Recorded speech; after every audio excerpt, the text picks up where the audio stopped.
Sen, sen bir savaş anında niye sen Kürt'ün sen, Arayış'ın sen,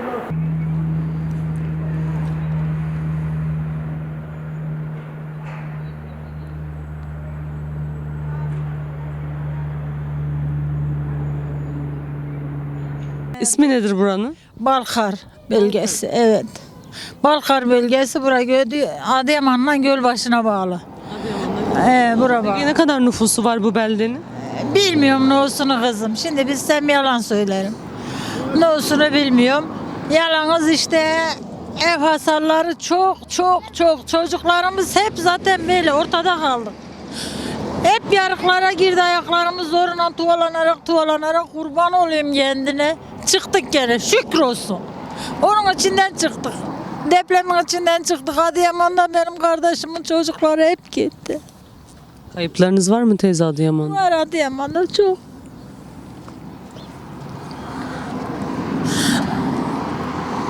Hamdolsun, şükür olsun kendine. Daha beterin yeteri var. Kendinden geldi ne yapar? Sen dedin ki teyze biz burayı inşa ettik kendi çabamızla.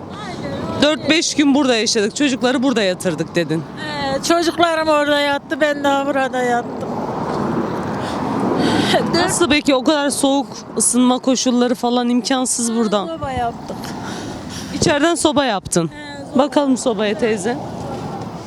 Şöyle arkadaşım da görsün sobayı. Bunun içinde yattık. Arkadaşımız da görsün sobayı.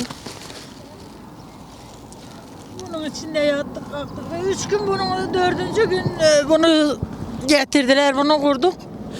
Orada yattılar. Yarıya böldük yani. Birazını bura, birazını orada. Gene burada yatıyor. Birazımız burada Kaç yatıyor. aile kalıyor bu iki yerde? 4'e.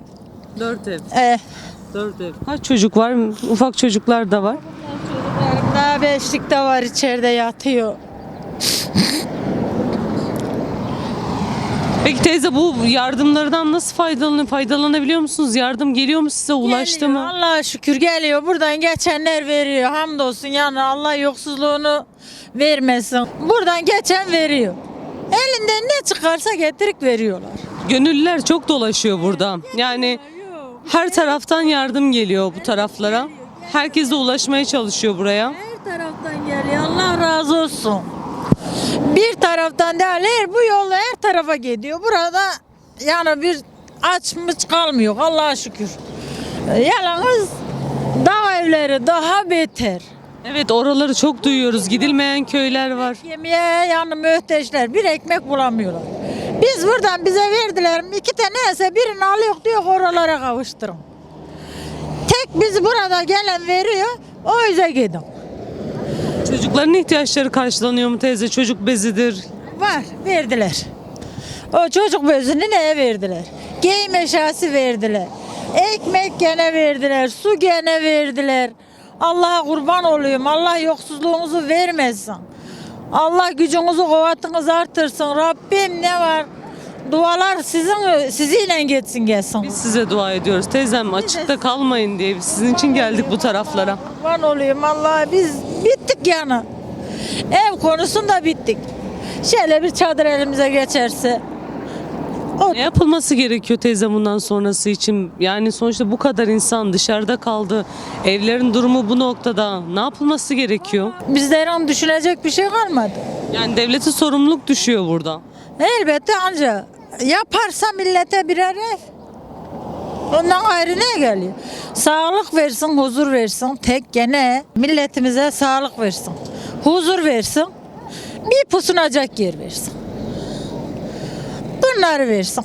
Ekmeğimiz geliyor, suyumuş geliyor, giyim eşyası geliyor. Ne bileyim ki Allah milletimize yoksuzluğunu vermesin. Hepsi de var. Yalnız işte abiyle ortada kaldık. Titriyor. Şu dağın sabilerine bak hele. Gene bizler iyi kötü buluyor, buluşturuyor. Yok da bunları acık getirdiler bak giydiler. Gitmeyen bir sürü köy, bir sürü yer var. Ulaşılamadı. Elin öpsün 10 tane torunum var hepsi de başımda burada. 3 gün yattık burada. O çocukları 10 tanesini buraya soktuk. Ana baba burada yattık. Ama bu depremin geleceği söyleniyordu teyze.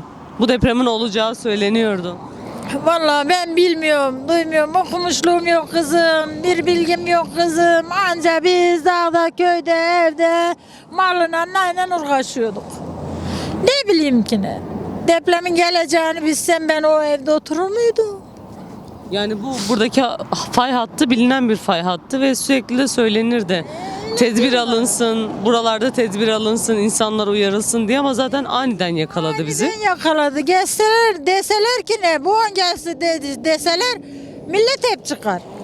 Ama aniden gelince milletin elinden ne gelir? Hepsi de dağıldı. Şimdi Gölbaşı'na gittiğimizde birçok yeni evin yıkıldığını gördük. Buralarda da yıkıldı. Yeni ev. Yeni evler yıkıldı. Eskilerden evler ziyade yeni evler yıkıldı. Şimdi bu burada bizim görmemiz gereken bir şey var aslında. Şimdi bu Neden bu yeni evler yıkıldı? Neden bu kadar çürük binalar yapıldı? vallahi bilmiyorum. Onun da ayrı çimentondan mı, demirinden mi? Nedenisi ayrı. Hepsinden kısmış aslında müteahhit. Hepsi de kısıyor. Bir tane fazla yapak diyen onu şey diyorlar. Bir an evvel göçek diyen onu yapıyorlar.